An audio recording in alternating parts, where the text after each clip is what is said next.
Shalom Bapak Ibu.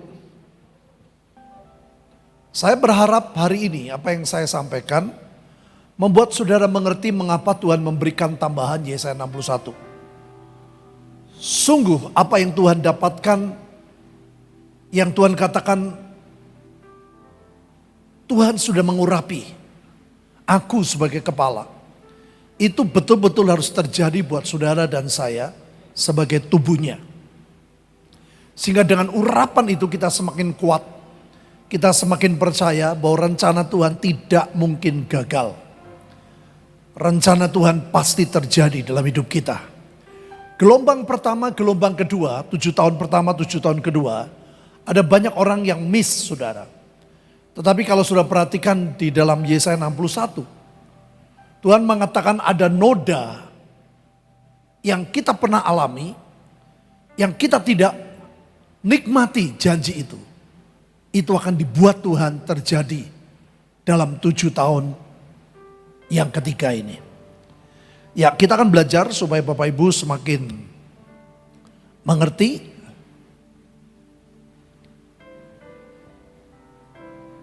Tentang Yesaya 61. Next. Saudara, ini ada ayat yang aneh. Nanti Bapak Ibu melihat bahwa ayat-ayat ini diucapkan oleh Tuhan Yesus pada waktu Tuhan Yesus di Bait Allah, tetapi berhenti sampai di sini. Ada sesuatu yang tidak biasa saudara. Kadang-kadang dalam hidup kita seperti itu. Kenapa ya? Kok ini gak lazim ya? Kenapa ya? Kok tidak biasanya? Kenapa ya? Saudara, kadang-kadang dalam hidup kita seperti itu. Ya, contoh. Ayat ini dikatakan roh Tuhan Allah ada padaku. Oleh karena Tuhan telah mengurapi aku, Ia telah mengutus aku untuk menyampaikan kabar baik kepada orang-orang sengsara dan merawat orang-orang yang remuk hati, untuk memberitakan pembebasan kepada orang-orang tawanan dan kepada orang-orang yang terkurung kelepasan dari penjara. Untuk memberitakan tahun rahmat Tuhan. Harusnya ayat ini bersambung dan hari pembalasan Allah kita untuk menghibur semua orang yang bergabung. Ini cuman 2 ayat saudara, 1 dan 2 harusnya bersambung. Tetapi aneh. Pada waktu Tuhan Yesus di Bait Allah, penjaga dari Bait Allah, petugas dari penjaga Bait Allah, memberikan kitab Yesaya kepada Tuhan Yesus. Dan biasanya orang yang bertugas membaca itu 1 pasal saudara. 1 perikop. Tetapi pada waktu Tuhan Yesus, nah ini saudara. Pada waktu Tuhan Yesus membaca, dia tidak membaca semua. Bahkan ayat 2 pun cuman separuh.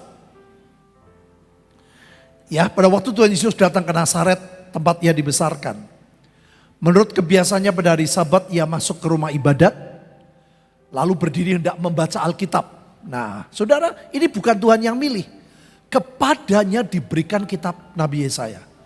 Dan setelah dibukanya, ia menemukan nas di mana ada tertulis. Jadi, zaman itu pembacaan itu diurut, saudara. Jadi sebelum Tuhan Yesus membaca, ada orang yang sudah baca Yesaya 60.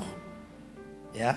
Tapi pada waktu Tuhan Yesus membaca, dibukakan Yesaya 60. Nah, terus Tuhan ngomong, roh Tuhan Allah padaku, oleh sebab Ia telah mengurapi aku untuk menyampaikan kabar baik pada orang miskin. Ia telah mengutus aku untuk memberitakan pembebasan pada orang tawanan, penglihatan pada orang buta, untuk membebaskan orang tertindas, untuk memberitakan tahun rahmat Tuhan telah datang. Sampai di sini berhenti. Padahal ini ayat 2b dalam Yesaya 61. Alkitab berkata kemudian Tuhan Yesus, apa Bapak Ibu? Menutup kitab itu. Memberikannya kembali kepada pejabat. Ia duduk, lalu duduk. Semua mata orang dalam rumah ibadat tertuju kepadanya. Karena gak biasa. Yang pertama Tuhan ngomong dengan sebuah otoritas saudara. Apa yang Tuhan ucapkan itu betul-betul sedang terjadi. Nah itu perlu rema tuh seperti itu. Kalau kita memperkatakan sudah cuman ya Mazmur 91 itu saudara nggak ada dampaknya. Tapi kalau saudara memperkatakan sampai ya itu terjadi. Virus tidak bisa mendekat kepada kemahku. Itu betul-betul tidak akan pernah bisa mendekat kepada kemah saudara. Amin. Kalau engkau berkata kekayaan bangsa-bangsa pindah, ngerema, kuat memperkatakan, itu pasti terjadi. Yang percaya katakan. Nah saudara, pada waktu itu sampai ayat 2a ditutup. Kenapa saudara? Karena Tuhan Yesus sadar bahwa ayat ini adalah ayat utama buat kepala gereja, yaitu Tuhan Yesus sebagai kepala. Tugas Tuhan Yesus adalah memberitakan tahun rahmat Tuhan telah datang. Sebelum itu bukan tahun rahmat Tuhan. Tahun Taurat. Tahun hukum Taurat. Bukan tahun kasih karunia. Nah sejak Tuhan ngomong, Tuhan bergenap nih. Sekarang aku ini sudah ada di depanmu. Aku membawa tahun rahmat Tuhan. Artinya apa? Setelah ayat ini adalah bagianmu. Bagian gereja Tuhan. Nah. Lalu ia mulai mengajar mereka. Pada hari ini genaplah nas ini sewaktu kamu mendengarnya. Jadi ayat ini Tuhan tahu ini bagianku. Tuhan tahu ada bagian gereja. Ini yang tadi pagi orang bilang, saya tahu Pak. Mengapa Tuhan memberikan Yesaya 61. Saya bilang puji Tuhan kalau kamu mengerti. Kemudian sekali lagi saudara, ia menutup. Padahal pembacaan belum selesai. Nah kembali kepada ayat tadi. Begitu Tuhan membaca sampai tahun rahmat Tuhan, dia berhenti. Kenapa? Ini bagian Tuhan Yesus sudah digenapi pada waktu dia mengucapkan. Yesus melakukan semua. Urapan Tuhan, urapan Bapa turun, Bapa mengutus, Tuhan Yesus khotbah di mana-mana, Tuhan Yesus memberitakan pembebasan, orang-orang tawanan dilepaskan, dan hari itu Tuhan mengatakan tahun rahmat Tuhan telah datang. Apa bagian saudara? Apa bagian kita yang utama ayat ini? Ayat 2 yang tidak diucapkan oleh Tuhan. Yang pertama, dan hari pembalasan Allah kita. Yang kedua, menghibur semua orang berkabung. Saudara, gereja punya 2 tugas besar. Yang pertama Tuhan berkata hari pembalasan. Tuhan tahu ada banyak orang-orang Kristen yang mengalami penderitaan dan sengsara karena pekerjaan si jahat. Ada beberapa perkara di mana Tuhan izinkan setan mencuri damai dalam keluargamu. Setan mencuri keuangan dalam hidupmu. Setan mencuri kesehatan dalam hidupmu. Dan Tuhan bilang, ayo nak, sekarang pembalasan. Kenapa dikatakan Allah kita? Sebab yang berperang bukan kita, saudara. Yang berperang Tuhan Yesus. Tapi legalitasnya harus saudara yang maju. Kalau Allah berkata setan mati, setan mati. Dan itu tidak imbang, saudara. Setan mau tubuhnya Yesus yang berperang. Maka saudara dan saya hari-hari ini mengalami keadaan yang seperti ini saudara.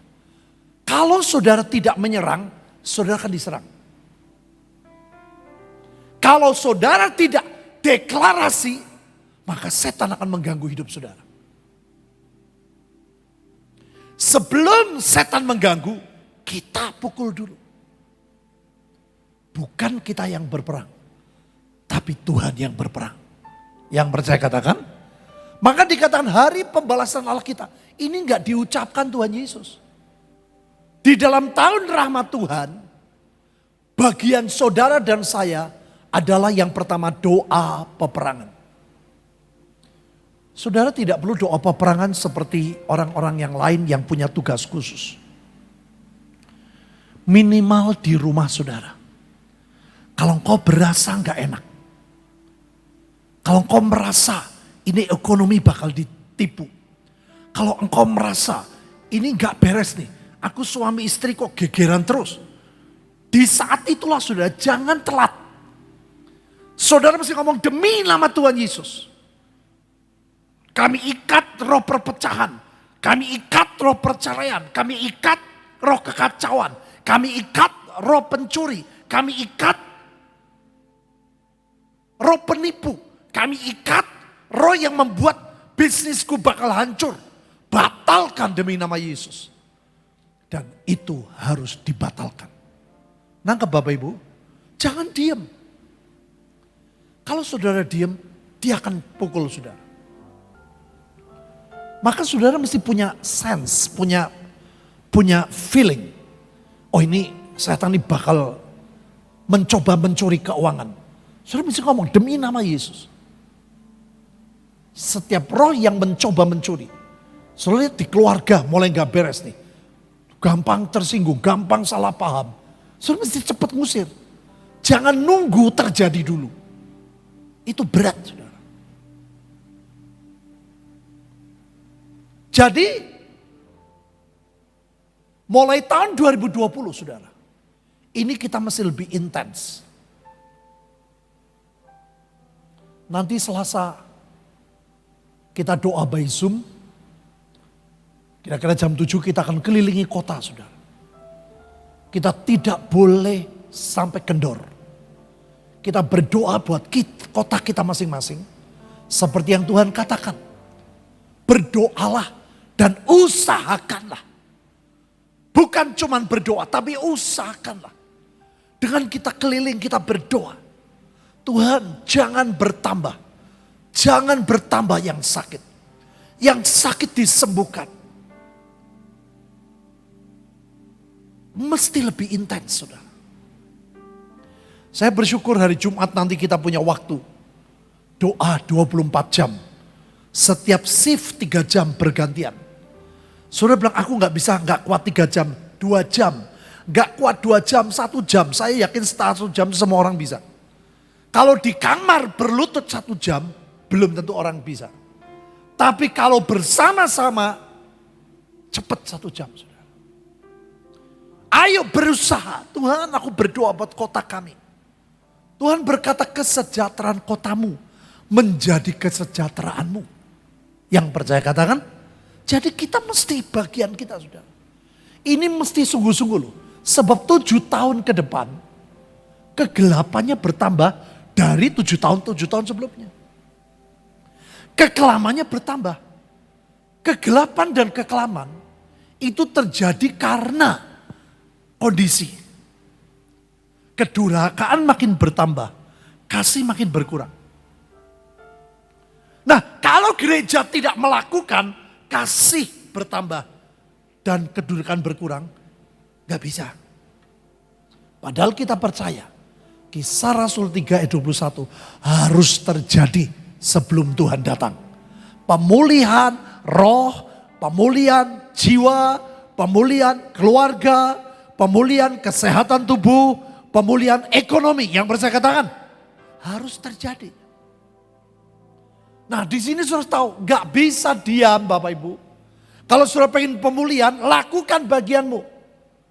Ayo pembalasan Allah kita. Doa peperangan. Yang kedua, tugas gereja adalah menghibur orang yang bergabung. Saudara Tuhan tahu banyak bencana. Tuhan tahu bakal ada virus. Tuhan tahu ada banyak kesusahan. Resesi ekonomi saudara. Itu sudah melanda 5 negara. Kita berdoa. Jangan melanda Indonesia. Halo? Saudara gak bisa diam. Kalau seandainya Tuhan izinkan terjadi pun. Harusnya terjadi perpindahan kekayaan dari dunia kepada orang-orang yang takut akan Tuhan. Nah, maka dari itu saudara, Tuhan berkata banyak orang bergabung. Kenapa hari ini kita membagi sembako terus menerus dan tidak berhenti? Karena itu memang ini iman, ini perbuatan. Ini doa ofensif, ini defensif. Jangan saudara menjadi orang yang berkabung. Karena dunia sedang berkabung. Dunia butuh saudara dan saya. Dalam situasi seperti ini, tidak banyak orang yang berani datang. Kalau gempa banyak orang datang, saudara. Tsunami Aceh masih banyak. Walaupun mengerikan. Tapi dengan keadaan virus seperti ini, ada banyak orang takut. Harusnya ketakutan bukan melanda kita. Kita menyentuh mereka, saya bersyukur. Ada banyak saudara-saudara kita yang semakin banyak datang menyentuh orang-orang yang lebih membutuhkan dari kita. Dan saya tahu itulah hati Tuhan. Ini bagian utama gereja yang sepakat katakan doa peperangan dan melakukan tindakan cinta. Doa ofensif, doa defensif. Kenapa Bapak Ibu? Tolong tampilkan tabelnya lagi.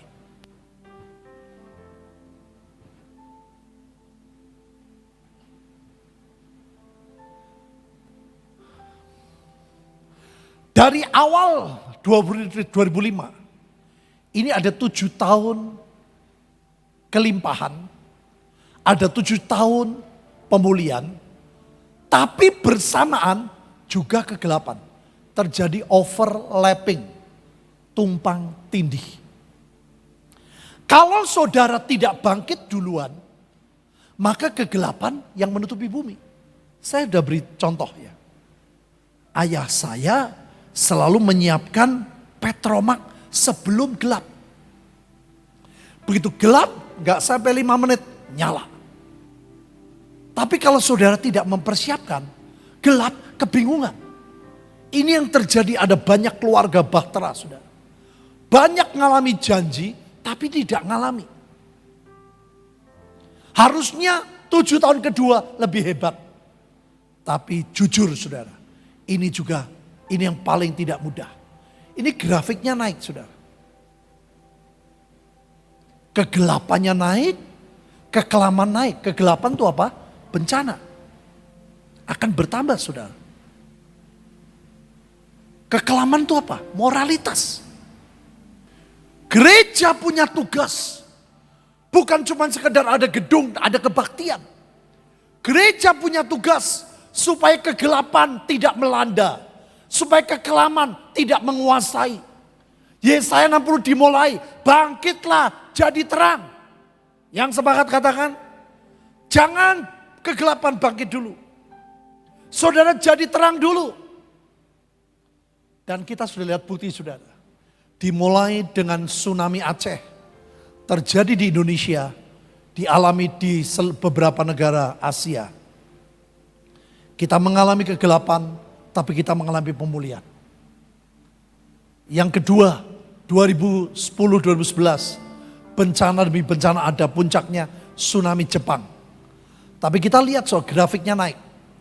Bukan cuma kegelapan, kita pergi ke seluruh pelosok Indonesia loh. 34 provinsi sudah. Kita datang semua. Kita menolong banyak orang. Nah saudara lihat gelombang kedua. Kita misi ke bangsa-bangsa. Hanya sekian bulan. Hampir seluruh negara kita datang. Seluruh dunia. Kita menolong mereka. Saya ke Afrika. Ke orang-orang miskin. Saudara ke Vincent, anak saya ke Tibet. Saudara ke Myanmar, ke Laos, ke Vietnam. Ke banyak daerah-daerah. Ini luar biasa, lihat grafiknya naik. Jangan lihat kegelapannya. Nah kalau orang bangkitnya telat, saudara lihat gelap, bingung. Mana janji Tuhan, mana katanya Yobel. Saudara menyesal. Kairosnya lewat. Makanya di 7 tahun terakhir ini hati-hati saudara. Kalau saudara telat bangkit, telat memperbaiki Petromak saudara, ini akan menyesal saudara. Ini padahal 7 tahun terakhir. 2020 dimulai oleh COVID Desember di Wuhan. Dan ini bukan cuma Wuhan, seluruh dunia. Maka saya percaya kalau kegelapan semakin gelap, kekelaman semakin kelam, kita berdoa menahan semua kekuatan mereka. Dan kita percaya pemulihan segala sesuatu yang harus terjadi. Yang percaya katakan? Yang percaya katakan? Itu pengharapan. Maka dari itu pilih. Tahan semua antikris. Tahan semua kegelapan. Tahan semua pekerjaan setan. Dengan apa? Doa perang. Lawan pekerjaan setan. Tipu dayanya diserang, dilawan, dibatalkan. Perbuatan kasih kita terus menolong orang miskin. Supaya seperti ini saudara. Bukan kegelapan kedurhakaan memenuhi, kasih berkurang. Kita berubah. Kasihnya bertambah, kedurhakaan berkurang. Maka akan terjadi hujan awal, hujan akhir bersama-sama. Yang percaya, katakan, ini semua gak kebetulan saudara. Ini adalah 7 tahun terakhir. Setelah ini Tuhan akan datang menjemput kita di awan-awan. Dan masa antikris berat, Tuhan akan datang bersama orang-orang kudus. Saya pilih tahan semua pekerjaan antikris. Saya pilih Kisah Rasul 31 ayat 21 terjadi. Yang sepakat katakan oke. Dari ayat 2 itu tugas utama. Dan ayat 3 sampai ayat 11 ini adalah bagian kita. Tetapi sekali lagi, kalau saudara berani memperkatakan, kita harus tahu apa yang bagian kita, apa yang harus kita lakukan. Karena perjanjian itu 2 sisi, dari pihak Tuhan dan manusia. Kalau bagian gereja tidak melakukan apa-apa, saudara akan menderita, saudara akan tidak mengalami apa-apa. Bagian kita apa adalah mengaruniakan kepada mereka perhiasan ganti abu, minyak untuk pesta ganti kain kabung, nyanyian pujian ganti semangat yang pudar. Saudara, dunia ini sedang berkabung. Kita harus menyembuhkan mereka dengan kasih dan Injil Tuhan. Yang sepakat katakan, setelah kita sembuhkan mereka, mereka akan bersama kita menjadi pohon tarbantin kebenaran. Kenapa? Mereka akan bersama kita menular, menolong orang lain. Saudara ditolong Tuhan supaya kita menolong orang lain. Yang nangkap katakan, mereka yang ditolong saudara akan menggabung menjadi satu. Pohon tarbantin kebenaran. Pohon yang besar, yang siap menaungi, yang menolong, yang membuat mereka tidak panas, yang punya akarnya sampai kedalaman, mencintai, mencari kesenangan-kesenangan Tuhan. Di dunia banyak tanaman setan saudara. Virus corona bukan tanaman Tuhan. Bencana bukan tanaman Tuhan. Resesi bukan tanaman Tuhan. Tanaman Tuhan adalah saudara dan saya hidup dalam perkenanan dan berkat Tuhan. Yang percaya katakan, Tuhan pengen saudara dan saya jadi tanaman Tuhan. Untuk memperlihatkan keagungannya. Saudara, Tuhan tuh pengen memberkati saudara supaya apa? Supaya dunia melihat. Makanya sekarang kita gak punya kemampuan, tapi Tuhan memberikan kemampuan. Uang sekian miliar untuk menolong orang-orang yang membutuhkan. Itu bukan kekuatan kita Bapak Ibu. Itu anugerah Tuhan. Saudara cuma dipakai. Ayo ikut ambil bagian. Ayo datangi mereka. Ini sebagian besar sekarang gelombang kedua. Saudara bisa pelajari mana yang tidak ada orang sakit. Mana yang tempat yang saudara pilih. Saudara punya banyak kesempatan. Sebab kalau tidak, saudara gak bisa ikut ambil bagian. Mereka akan membangun reruntuhan yang sudah berabad-abad. Dan akan mendirikan kembali tempat-tempat yang sejak dahulu menjadi sunyi. Mereka akan membaharui kota-kota yang runtuh. tempat-tempat yang telah turun-temurun. Caranya bagaimana saudara? Caranya cuma satu, deklarasi. Saudara membangun yang tidak ada menjadi ada dari firman. Firman itu mengucapkan, membuat apa yang tidak ada menjadi ada. Dunia yang tidak ada menjadi ada. Amin. Kalau saudara nggak mau deklarasi, tidak mengucapkan firman, maka mulut saudara akan mengucapkan yang negatif. Alkitab berkata dari mulut yang satu tidak bisa mengucapkan dua. Kutuk dan berkat. Tidak bisa kata Tuhan. Bangun hidupmu. Bangun kotamu. Bangun reruntuhan bisnismu. Bangun reruntuhan keluargamu. Dengan perkataan-perkataan iman. Saya nggak pernah bosan sudah. Saya tadi pagi bilang. Paling 15 menit pelan-pelan 20 menit. Baca pelan-pelan. Bangun tidur, baca Alkitab, setelah doa, deklarasi. Mazmur 91, pelan-pelan aku percaya, keluargaku percaya. Yesaya 60, Yesaya 61. Yeskel 36, lawatan tuayan, nafas hidup. Saudara bisa nonton TV berapa lama? Saudara bisa lihat handphone. Lebih dari 15 menit. Kenapa tidak gunakan mulut saudara untuk membangun reruntuhan dalam hidupmu? Tuhan berkata hari pembalasan. Yang dicuri, duit yang dicuri, bahagia yang dicuri, yang buat kita sakit. Kita balikan keadaan dengan semua perkataan-perkataan firman yang sepakat. Katakan, gak bisa saudara kalau engkau diem. Aku mau di hati saja. Ya berkatnya cuma di hati. Tuhan kami percaya kekayaan bangsa-bangsa ngomong dengan kuat. Reruntuhan ekonomiku akan segera pulih. Demi nama Tuhan Yesus. Yang sepakat katakan. Tuhan berkata oke, sepakat. Aku kasih kamu dan kamu percaya. Kita deep calls unto deep. Jadi. Saudara yang saya lakukan cuma itu. Dari 2004 sampai sekarang. Sampai Sekinah terkenal apa? Dengan mengaum. Dari dulu saya lakukan cuma itu. Saya perkatakan. Dari gedung tidak punya. Dari bangunan-bangunan tidak ada. Dari semua yang tidak ada. Dari yang tidak ada menjadi ada dari mana? Dari firman. Yang kita ucapkan adalah firman. Yang sepakat katakan. Yesaya 60-61 itu firman Bapak Ibu. Mazmur 19:1 itu firman. Amin. Engkau mesti ngomong. Virus kok tidak bisa menyentuh. Tidak bisa mendekat. Tapi jangan ngawur. Saya kemarin periksa ke dokter. Saya cari saudara. Dokter yang cukup bagus.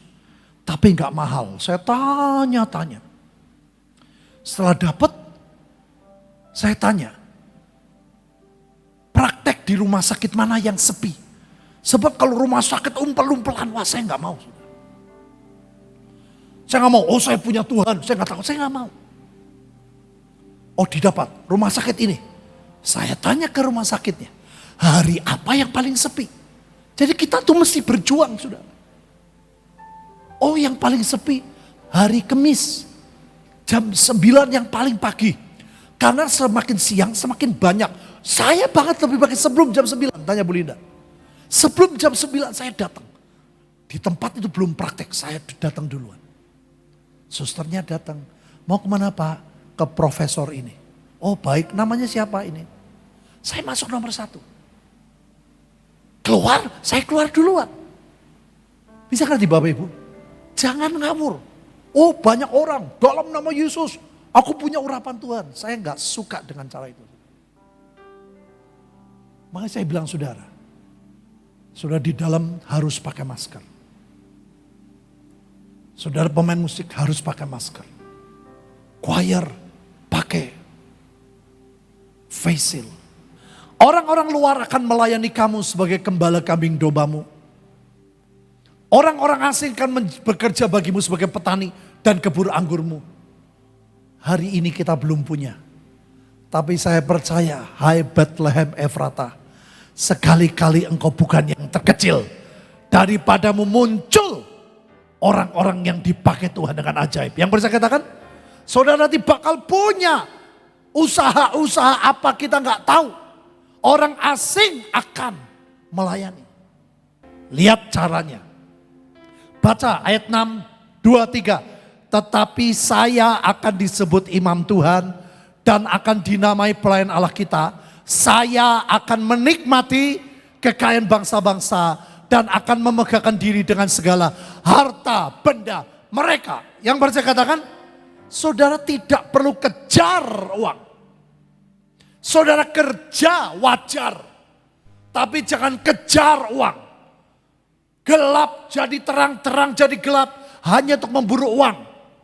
Saudara kejar Tuhan, kerja wajar.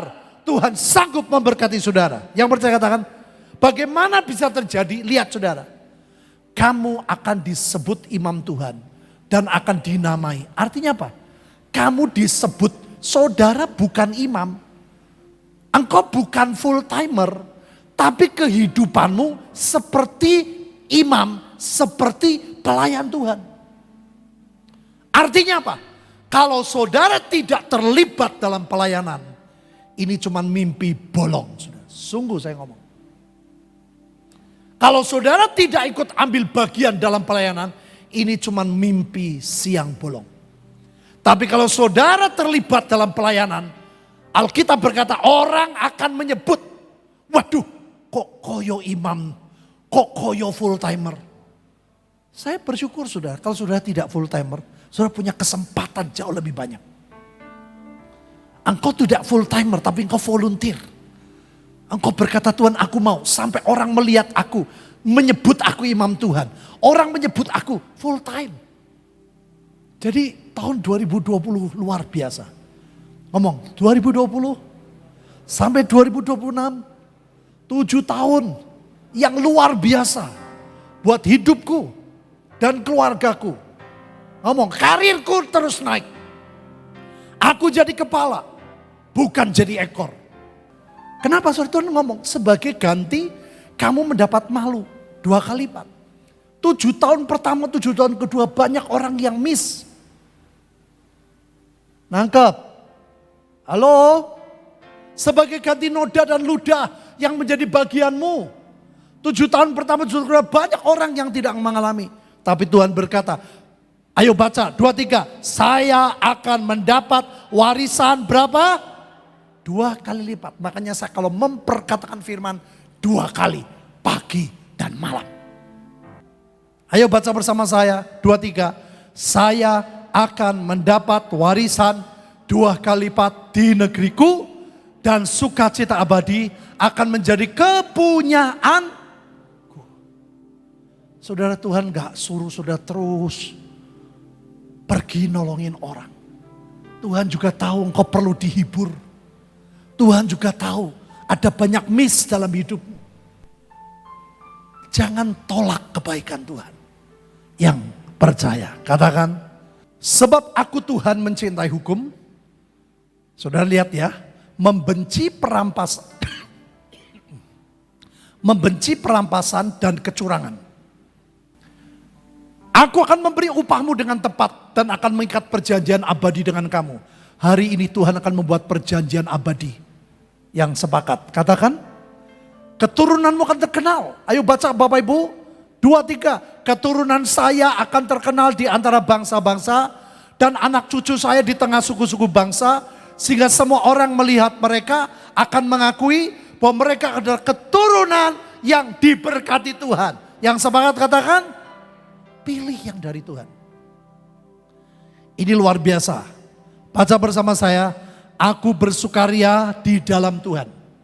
Ada banyak orang bersukaria bukan karena Tuhan. Oh mbakone ape, sukaria. Oh pekerjaannya lancar. Oh jabatanku naik. Saudara, itu semua tidak punya kekuatan. Tunermu mati.